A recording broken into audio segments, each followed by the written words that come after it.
What's happening? Welcome to the 38th episode, I believe, of the Slapstream with Djordje live from Slapsville. As you already know, we're trying here to present slap bass technique, our uh, most wonderful bass technique, like to the world, and convince all these classical and jazz players and all other players like to start using it because it's just a technique that you can actually use it in any genre. And today's guest is actually a jazz player. And before I introduce him, he's an amazing jazz player. And I want to talk a little bit about him before I introduce him. Before I do that, I would like to give a huge shout out to all the new supporters of my Patreon. And if you're not on my Patreon, make sure to go there. The link is in the bio.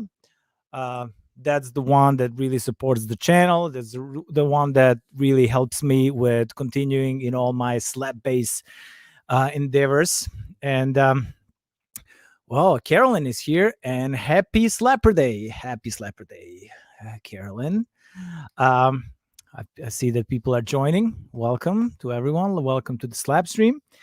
As I said, like a huge shout out to all the people that support on Patreon. If you don't want to do Patreon, but you're more traditional, you want to do Venmo or PayPal, links are in the description as well. But the main thing, the way you can support is to click that subscribe button and slap that like and slap a comment too. They're going to be a live chat on the side and with super stickers and super chats that are available under the live chat and all the other cool stuff that it's YouTube now allowing me to use. All right, before I let my guest in the studio, I would like to let you know that I heard about him maybe 25 years ago when I was researching slap in jazz genre, and then I was always impressed how jazz exists in all. I mean, jazz is slap is pretty much jazz technique in the like in all New Orleans style, but then after Jimmy Blanton joined Duke Ellington, slap almost disappeared, and it kind of became kind of almost a rude word in jazz music, and so I was researching and trying to find like who's must be someone over there like that is using slap and playing like modern jazz styles, and I discovered the band Astral Project and my today's guest. So without further ado, I would like to introduce James Singleton. Welcome. Rouzet, how are you? I'm doing pretty good. How are you? Good, man. How are you holding up during this whole mess that we're all into? Well, it's interesting. I've been through so many large crises here in New Orleans in 40 years that perhaps it didn't affect me as badly as some. I just saw it as an opportunity to do more homework. And I'm working on a lot of new things for me. And so the extra time, of course, when I was getting unemployment checks, that made it a lot easier. But generally, I'm trying to use the time to work on things for myself, my music. That's great. Like lots of musicians that I talk to, like they say, like, now I should use this downtime since I'm not on tour and I don't have to play all these gigs to write new music. But all of them say like it's really hard to find inspiration when you don't have your kind of regular life around you. It's just like kind of everything stopped. Do you have the problem with that or not? Well, I have certain methods in place from so-called normal times. I keep notebooks, and so whenever I get a fragment of an idea, I try to write it down, record it on my phone, and then in times when there's no inspiration, try to be an adult and take an idea from when you had inspiration and do something with it. It's easier said than done. It's much easier to just feel inspired and something comes out and you immediately finalize it. But it's good to have a backlog of ideas. Absolutely. I do the same thing, but when I'm when I don't have inspiration, then I'm even don't want to listen to my old old ideas. Right. Did you have a chance like to do like any live streams or any shows, like, or music kind of completely stopped in New Orleans as well? Well, New Orleans is kind of, we've got an outlaw community. There's been things happening the whole time on a sporadic basis. I'm in a band called Nola Tet, which includes Brian Haas and Mike Dillon. And we've done streaming, and I even traveled to Kansas City and Tulsa, and we accompanied a film. We do a lot of gigs outdoors where people try to maintain distance and be safe that way. That's great. Any new gigs coming up? They're coming to town at the end of the month, and we'll be doing several gigs. Oh, great. Around New Orleans, and some of them will be streamed. I'm not sure all the details yet. All right, please let me know so I can share it on theartofslapbass.com and on our social media so that people can actually see you in action. Cool. You don't leave New Orleans that much, right? You don't really tour, right? I wanted to travel a lot in my 20s and failed to do so because Astral Project did not have a CD. There was no way to market it. But what was happening was there were so many gigs here, and everybody was happy just to be playing here. Then we got some funding, and I begged the other members of the band to spend the money on making a recording. And that's when we started touring a little bit.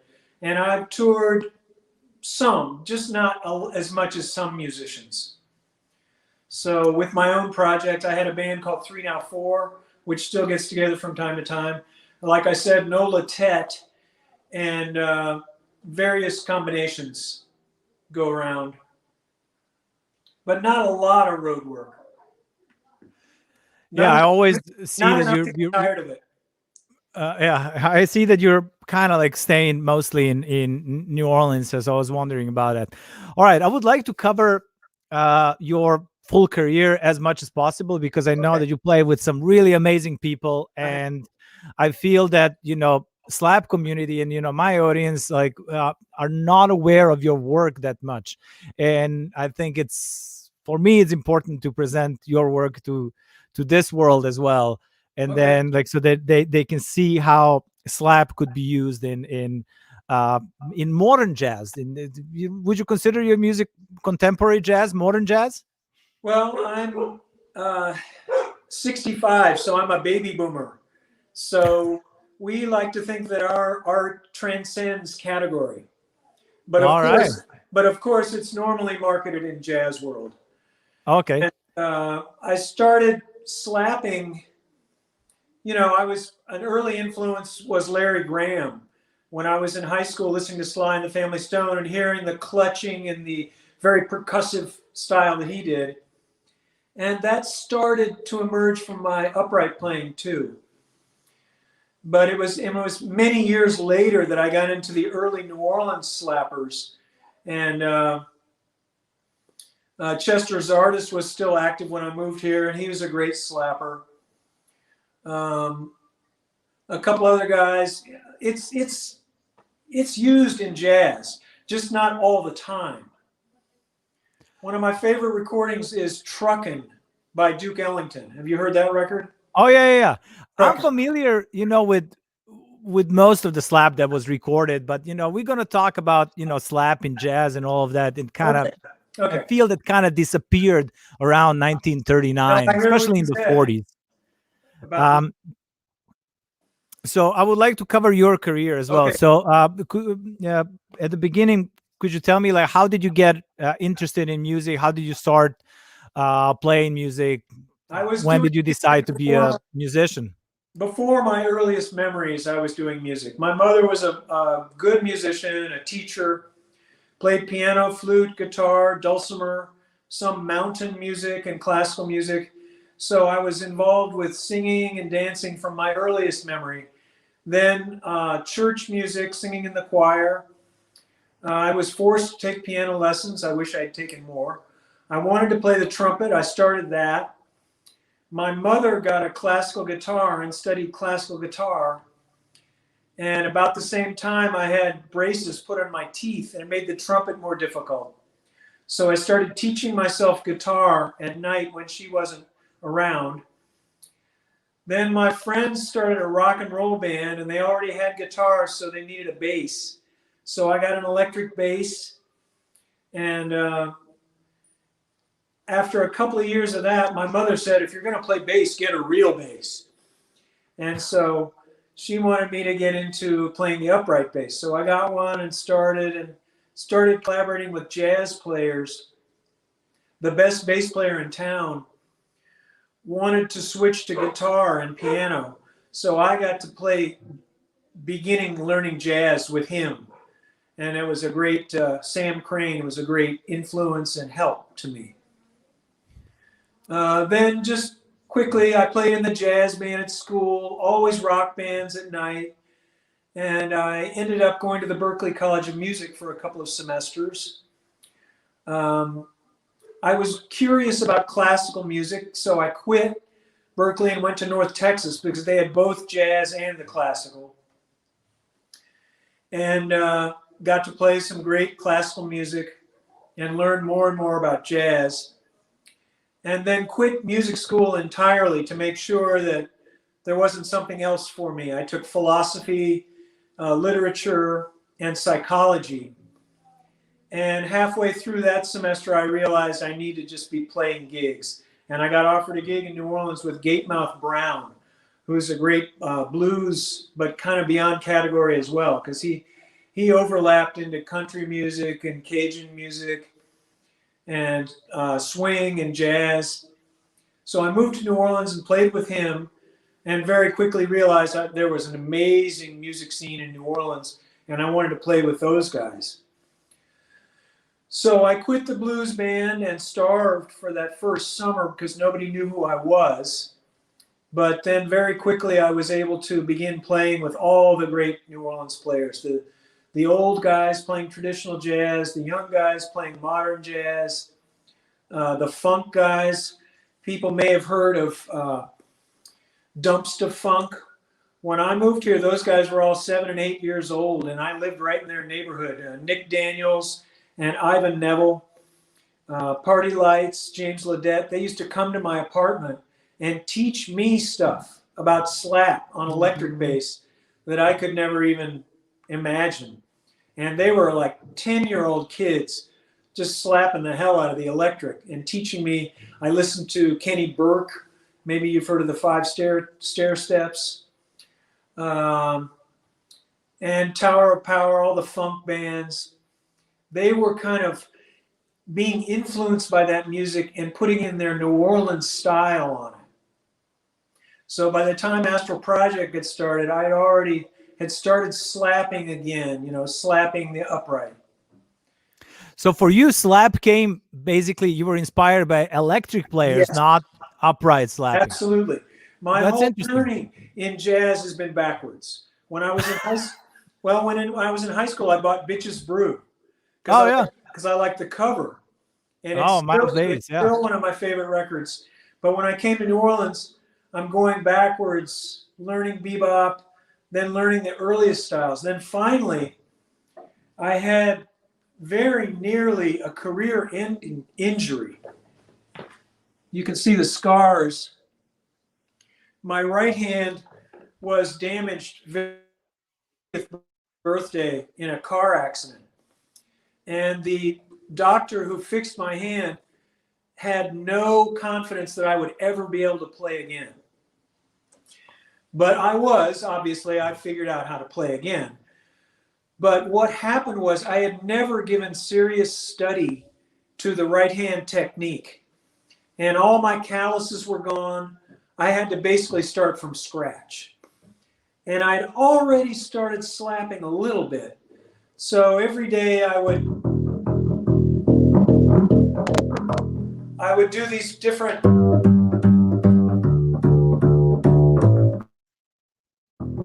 very, very rudimental exercises. And then I started thinking, well, I want to be able to slap again too. So I'd get the very beginning of slap.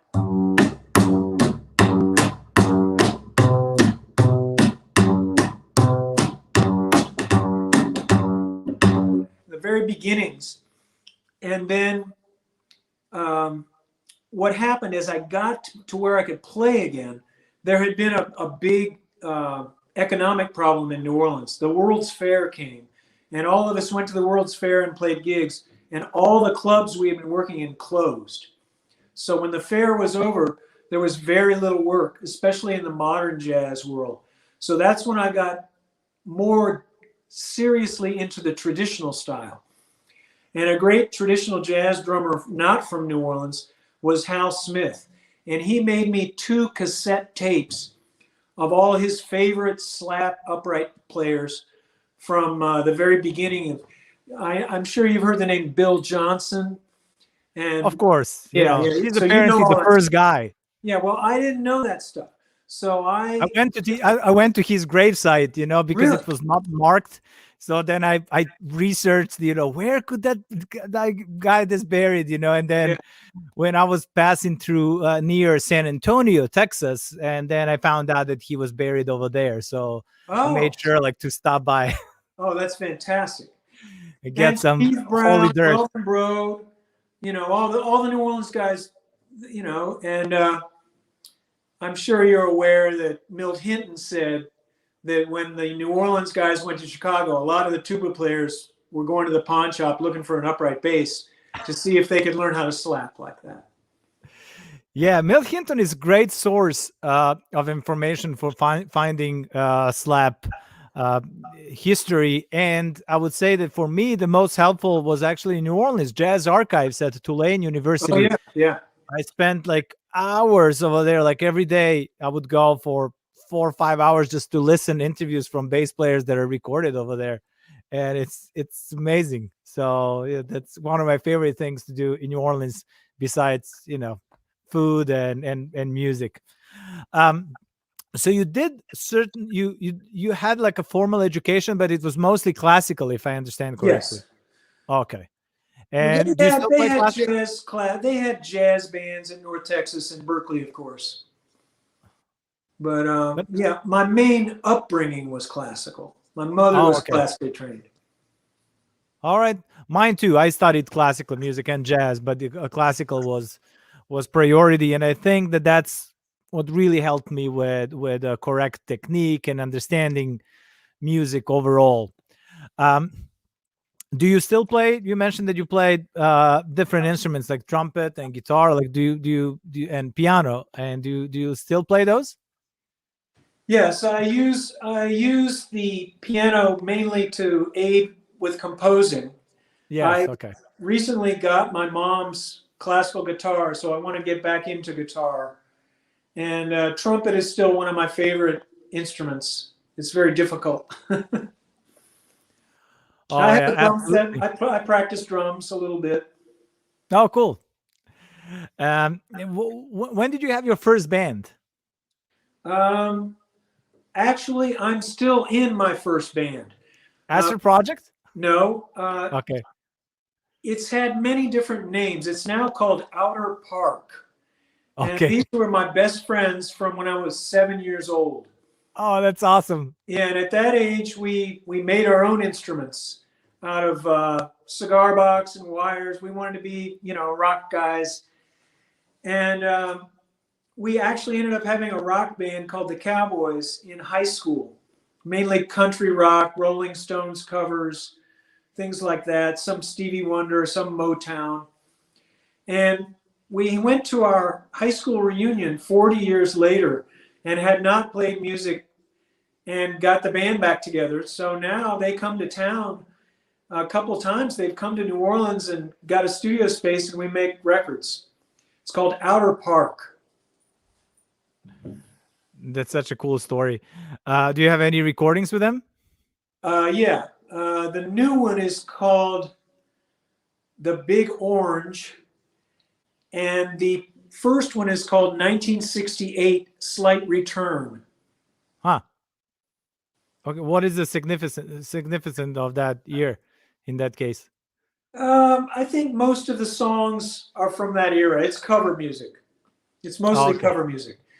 I'm trying to get them to do an all originals album before long. All right. So I'm sure that most of my guests are not very well aware of your slap playing. So do you mind playing a little bit so that we can all enjoy? What do you want to play? I have a couple of my tunes I'm programmed to play, but I really want to stress that for me, slap has grown out of my composing. And so most of my slapping is rather specific to certain songs. But so I'll start with improvising and then play a little bit. Sounds great.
All right.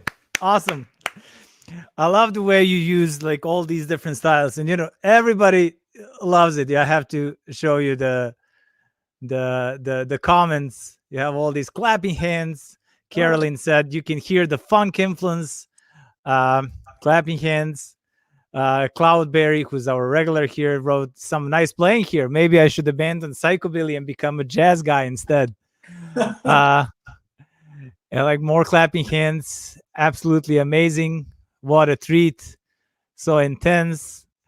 Then God, I miss live music in small venues. Yeah. Amazing. So all these comments came while you were playing. So we're gonna do that like a couple more times during this episode. Thanks again for willing to do this. I love the way you combine all these different styles. You do the bow and then kind of like a jazz approach, a little bit of funk, and then looping. And we're gonna go through your gear, and I would like you to explain that to me a little bit later. But before that, I would like to ask you, when did you start writing music, and when did you start leading your own bands? Well, that's an excellent question because it relates to my philosophy of being a musician in this American context, but as a human being anywhere on earth. I really think that composing is very important because gigs come and go, money comes and goes. And when I first started composing, I composed as a child, and I didn't have anything that I thought was good enough to keep. But when I started working traditional jazz gigs on Bourbon Street in New Orleans, I noticed I was 20, 21, 22, and I was working with a lot of guys who were between the ages of 40 and 70. And I noticed a lot of them would get really grumpy about certain songs. Oh, I don't want to play that song again. And this kind of puzzled me. It's like, wow, playing music is all I want to do. Why are they so picky about which song they're going to play? So gradually, I started working with jazz composers like Tony DeGrati, Steve Mazakowski, Michael Polera, the great drummer Johnny Vodakovich, and Ellis Marcellus, and James Black. And I really felt the need to write some songs, write some music that was compelling for me as their songs were for me. So I tried and failed a lot. And, what happened psychologically was when someone else would complain about playing Bourbon Street Parade, a famous New Orleans song, I would think, man, I'll play it all day. I'll play it 100 times. Because at the end of the day, I can go home and play my own music. Having music as something that has some level of permanence it can help get you through depressing times because you made your mark. You made some statement that renews you and heals you. So I think composition is a big, important step. Then the process of composition is another subject entirely. So, so I started writing songs when I was with Astral Project, but they were 10 years ahead of me. They had great music that I loved to play. And I tried to match it with no success whatsoever. Then finally I wrote one song that I'll play for you at some point that I knew was good enough to have lasting value. And what is the name of the first song that you played? Just now? That's called Yes. Foxy Roxy. And that's the one that you recorded with Astral Project, right? Yes. Oh, okay, because I remember that I know that song, so I was just not sure with which band you recorded. Is that your song as well? With my all acoustic string quartet too. It's violin, viola, cello, and bass. Oh, nice. So Is a that lot of available my somewhere? compositions are, that's a disc called Gold Bug Crawl. It's available at louisianamusic.com, louisianamusicfactory.com. Ah, okay. Is it on all these streaming services as well or not? I don't even know. Okay. I'm a little old and pissed off about streaming, but I know I have to embrace it. My new project will be streamable. Okay. It is sad, but I think that we live in a time like when actual music and it's kind of like more like a business card, like that you're Yes. handing to Yes. people that and that they can hire you for an event or Yes. No, I think I understand that. yeah, that's how I see it. I still want to collect vinyl, but Yeah. these are different times. So I did not know this. Like, so you joined Astral Project, or you were one of the founding guys? I was one of the founding guys. Oh, okay. The band was started by Tony DeGrati. Okay. He came to town couple of years older than me, and definitely he had a bunch of songs ready to go, and he had a vision for his music. And what happened was the band got popular enough, and he was open to doing music that the rest of us wrote.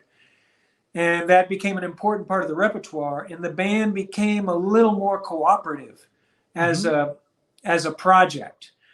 Now, almost everyone in the band has their own projects. So the band is still together, but it's back to being Tony DeGrati's project. Ah, okay. Yeah. So it has a long history. Okay, I see that. That's the first actual band where I heard you're playing, and it was one historian and a publicist and guy that was just writing about jazz in Serbia. He told me about you and Astral Project when I was a kid, really, and then I started listening your music, and then when I was in New Orleans, I made sure that I meet you in person and see you play, and and now we're doing this, so it's great. All because of that recommendation that I had back then. What would you say was the highlight for Astral Project? Oh, there have been so many. The bands keep a band together for 40 years, and a lot of shit happens. We did a couple of European tours, usually based on a festival. We went around the city of Venice in Italy, on a raft, performing outdoors on the canals. We've collaborated with Mardi Gras Indians. We collaborated and toured with the great vocalist Bobby McFerrin. And it's now mainly a vehicle for our individual compositions. And there's four of us. It's evolved to just guitar, sax, bass, and drums. So we always look to the future. We took a year off with the COVID. Mm-hmm. With Astral Project. Yes. Okay.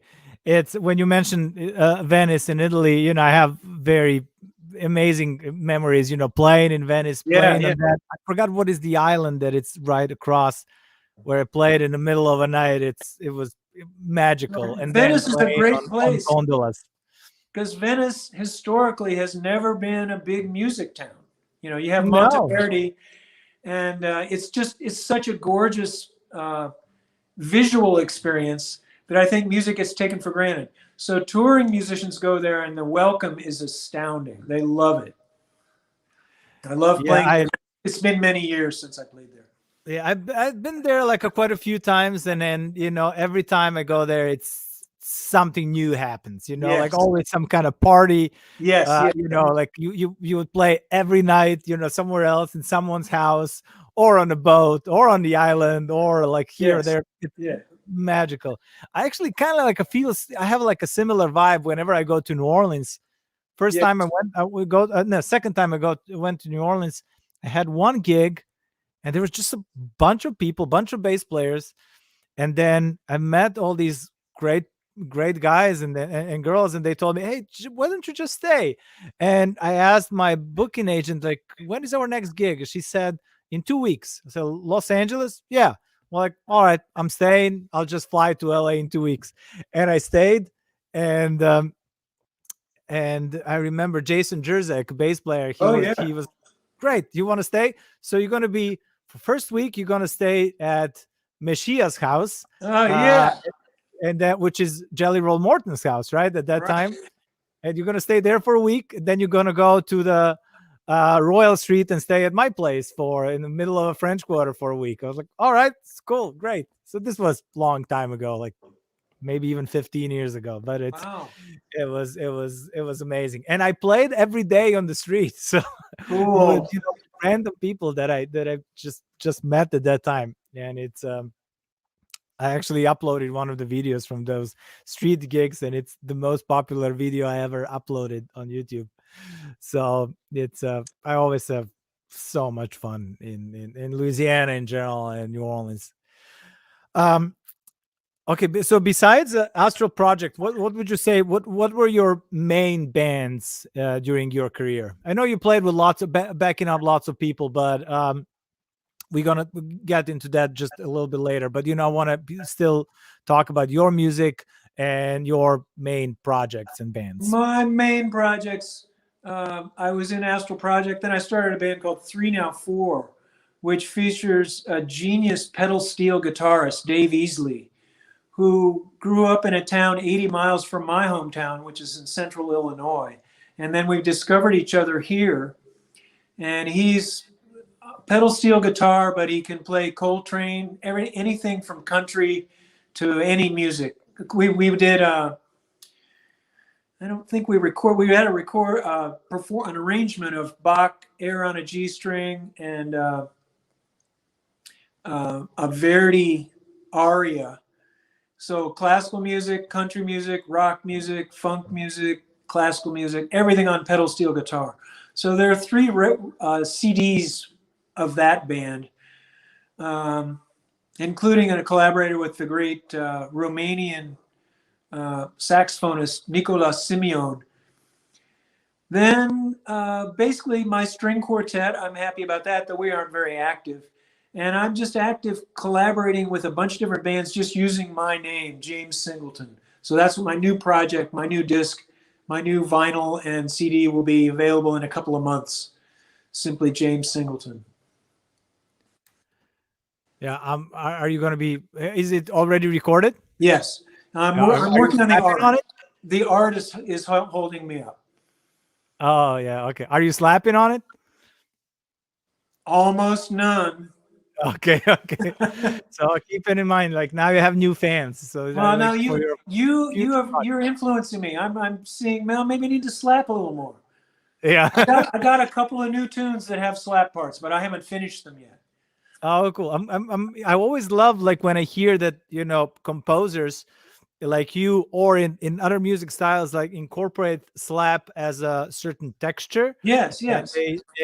They use it as because I think that's when slap really shines, when you use it the textural variant like a different color. Yes. And then you have the different techniques, and it's amazing. Because if in rockabilly or bluegrass, I mean old country, it's slap all the time, so it's just like a regular technique. I use it to as you say, add color, change the texture. Yes. And I use it to stand out, because some of the guys I play with are very loud. They're punk rock guys, and I won't even be heard if I don't slap it. Yeah, slap is our way out. Yeah. Our way like to be heard and seen. So we talked about your main bands, your original music. Yeah. I know that you played with lots of unbelievably famous and great musicians, like geniuses of jazz and even rock. And I would like you to talk a little bit about that. And I don't even want to start mentioning names because there are too many, but I would like you to mention them and then tell me how was that experience? How did you get those gigs? And then how? Well, the jazz world is smaller than you think. And I ended up playing with the Woody Herman Orchestra because a guy that I went to college with had the job, and he got called to play with Bill Evans. So he sent me as a sub with Woody Herman. So that's how I ended up doing that. In New Orleans, it's kind of not the G-rated sensibility, but one of the dealers of certain controlled substances that I used to use booked a lot of jazz gigs in town. So people like Randy Brecker, Dave Liebman, Joe Henderson, Eddie Harris, Kenny Barron. These are pretty big names in the jazz world, would come to town, and I would get to play bass with them. Now, when I first moved to town, my favorite story of playing with famous musicians, Gatemouth Brown was this great blues artist that I played with. And that band was hired to play the final closing party for Led Zeppelin tour. Led Zeppelin would never play New Orleans because the tax rate was so high here. They would play in Baton Rouge, which is up the river, but they wanted to have an all-out orgy on a riverboat in New Orleans at the end of their tour. So our band was hired. So about halfway through the gig, the manager comes up and says, the drummer with Led Zeppelin wants to play with y'all. And Gatemouth looked at me and said, who's that motherfucker? And I said, that's one of the greatest drummers on the planet. And he said, and so then John Bonham got up on the bandstand in a gorilla suit, just shit-eyed drunk, sat down at the drums, and Gatemouth looked at me and said, can that motherfucker play a shuffle? And I looked at John Bonham and I said, he wants to play a shuffle. And Bonham looked at me and said, play some funk. And I looked at Gatemouth and I said, he wants to play some funk. And Gatemouth looked at me and said, tell that motherfucker to play a shuffle. And I looked at John Bonham and said, he wants to play a shuffle. And Bonham said, play some bloody funk. Boom. He just starts hitting it. And I said, shit, I'm playing with John Bonham. So Gatemouth left the bandstand, and the keyboardist, Larry Siebert, and I played with John Bonham for a half hour. That was it. That's such a cool story. I wanted to ask you, I knew you told me that you played with John Bonham, but I was not sure how did that happen. So it's kind of like the best possible scenario. You played the orgy party in New Orleans after their show, right? Yeah. That's amazing. So cool. I know you played with Chet Baker, Lionel Hampton. Yes. So are all those gigs came out like as a part of the jazz festival in New Orleans, or like when they were playing their solo shows? It's just word of mouth. Chet was in town. It was towards the very end of his life, and I think it might be his last record. It's a Christmas record, and it's a pretty funny record. But Chet Baker, man, swinging. Lionel Hampton came to town without a band. He just brought 2 or 3 guys and hired the entire band, all New Orleans guys, and I got to play with him. He played drums too, fantastic drummer, and vibraphone, of course. Yeah, that must have been crazy experience. How old were you when you played with those guys? A lot of those kind of gigs were in my early to 20s to my 30s. Okay, wow. And after that, the focus definitely shifted to me playing my own music. And at the same time, they had fewer big names coming to town for jazz. And when they did, they were big enough to bring their own band. Ah, okay. And how about Jazz Fest? When did Jazz Fest started in I played the first one. The year I moved here, I played it. I think the first one was 69. The first one I played was 77. Oh, wow. Okay. All right. So now it hardly has any jazz in it, right? It's still, that's too complicated. We're not going to get into that. I think we should play again and then talk. Yeah. All right. Let's what do you want to play? I want to play that first song that I talked about because it really got Astral Project a bunch of gigs. And I think the slap bass had a lot to do with it. All right. What is the name of it? Bongo Joe. Okay, and you wrote it, right? I did. All right, let's hit it. I can't really, I can't play the bass and the melody at the same time, but the bass part is the whole thing worth hearing.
All right. I have a question about your technique. Okay, good. So I see that you're using a thumb as well when you play. Yes. Yeah, definitely. I've found my own thing, I believe, because I'm not into the classic slap, all the triplets, and I practiced that to see, and it helped me. But a lot of my stuff, I think it does kind of come from Larry Graham and the R&B late '70s guys. I think I mentioned that Ivan Neville and those guys in my old neighborhood in New Orleans, when they were children, they were clutching.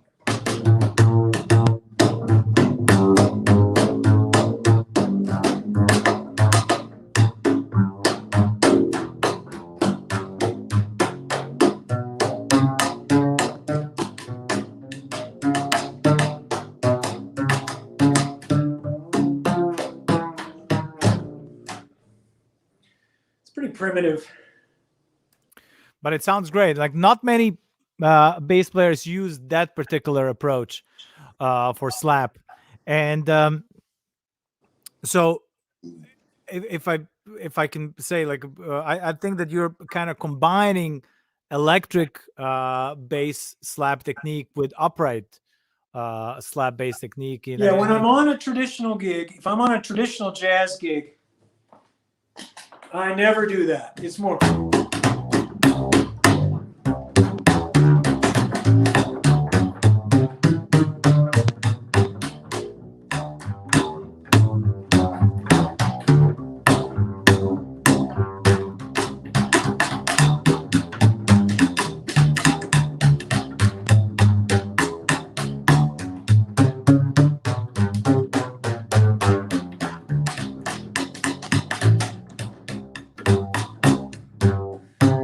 You know, with bands with no drummer, I will definitely kind of take the part of the hi-hat. I'll emphasize beats 2 and 4. That's in the traditional sense. With my music, it generally is an attempt to radically change the texture. You know, you heard me go.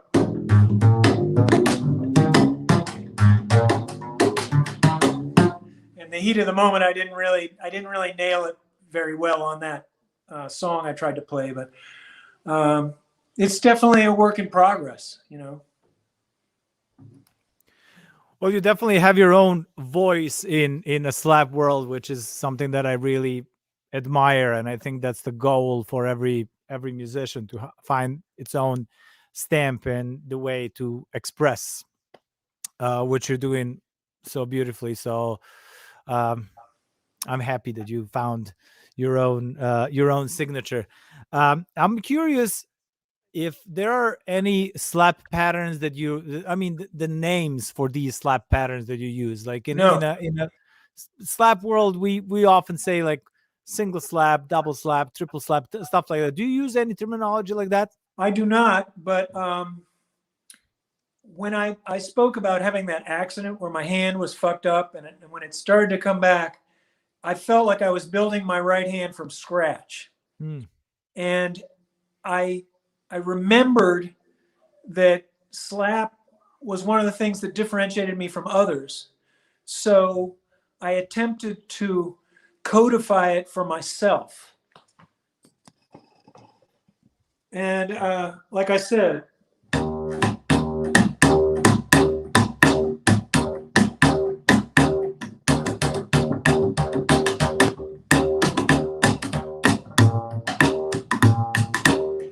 but the other thing, I tried to get some triplets happening.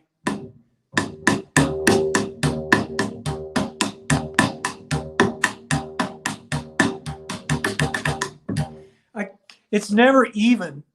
So the technique itself kind of dictates the vocabulary.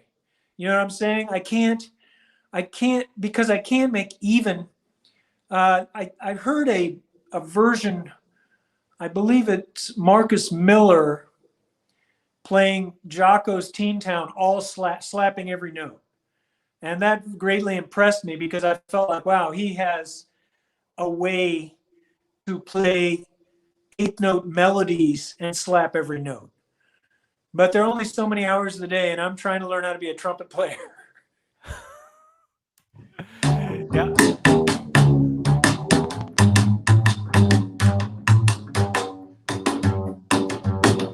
I think Victor Wooten does that too. Yeah, it's really interesting that most of my slap reference is electric guys, isn't it? Yes. And getting this callus was a long time coming. It would bleed. It would be blisters. It would seem to work, and then it would be bad again. I mean, for 10 years, I struggled with that. I think the first song I played, Foxy Rocks.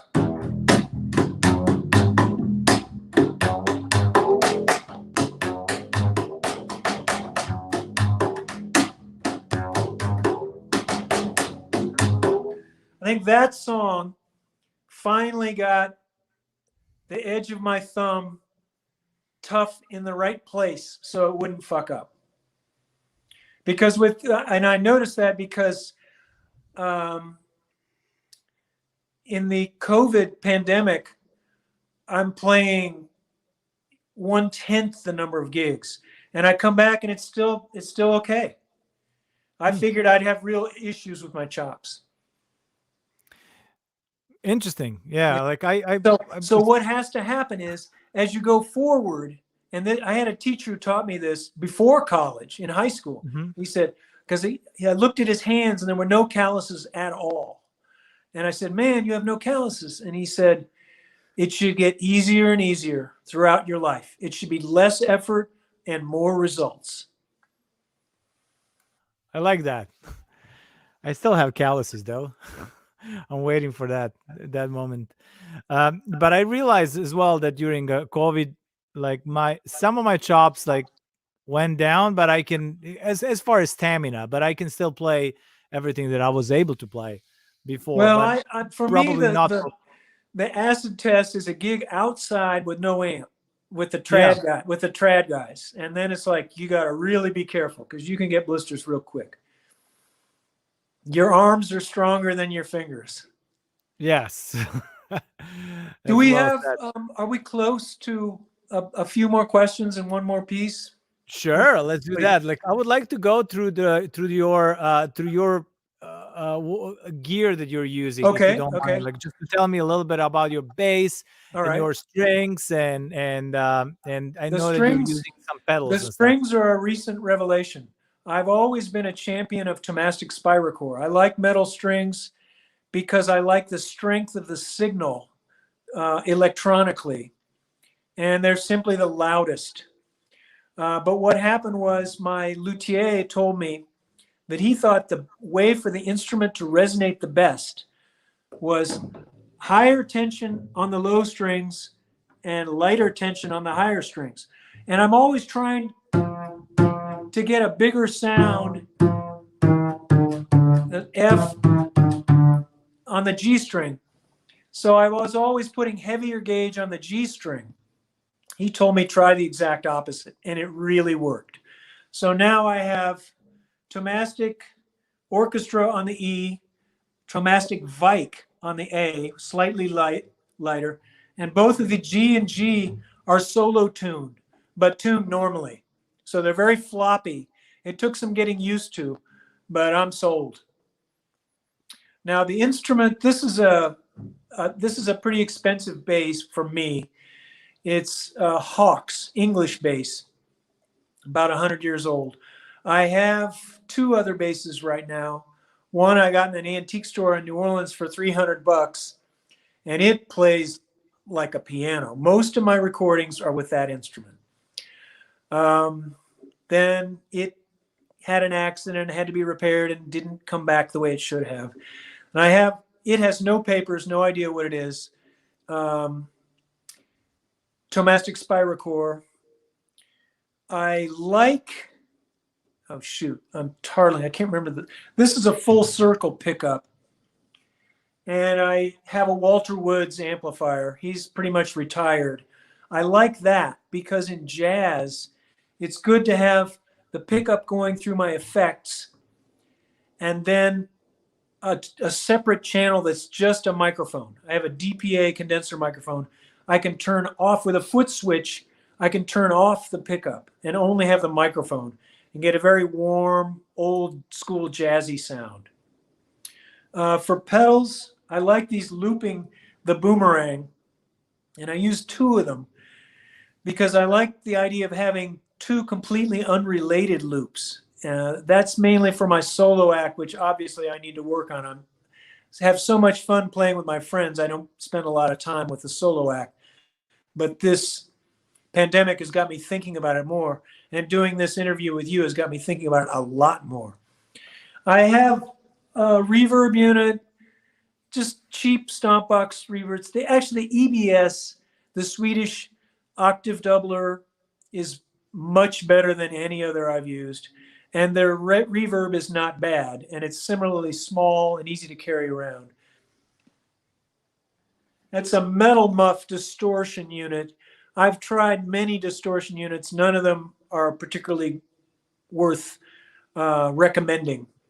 But I'm looking, and I would love to hear suggestions to try to have some way of adjusting the mids so that you can get a grungy, distorted sound without out of control feedback. I always have a stomp box EQ to give me a little more volume for when I'm soloing and roll off certain high frequencies depending on which instrument I'm using for the bow. I have a harmonizer, but I'm looking for a better one. I've heard the Eventide is really good, but it's $300. I don't have $300. I have a Epiphany 210 ultralight that seems to give me all I need. I don't use a lot of headroom. If I'm on a big festival stage, I play backline and ask them for the biggest amp they have. Because anytime you're playing with effects and an upright, you need a lot of headroom to have flexibility and avoid the feedback. Oh, I just remembered. How do you fight the feedback? Do you have a special way to do that? Well, with the distortion, it's really hard. Generally set up to the side of the speaker. I should mention I love the Schertler pickup. The first one. Well, I think they're making it again because it was so good. It's similar to the Underwood, but higher quality because it's little condenser mics as well. It fits in the bridge. It's very beautiful and a lot of headroom for amplified effects. I don't think I ever played that pickup, but I know about it. I think that he made a real fancy one. He made one that's thousands, and it's worthless unless you have a huge sound system. But the one that he made that you just plug in, and I've got to go very soon. Alrighty. Okay, so let's do one more tune. Do we have a time for one more tune? Quick tune. All right, let's do that.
Awesome.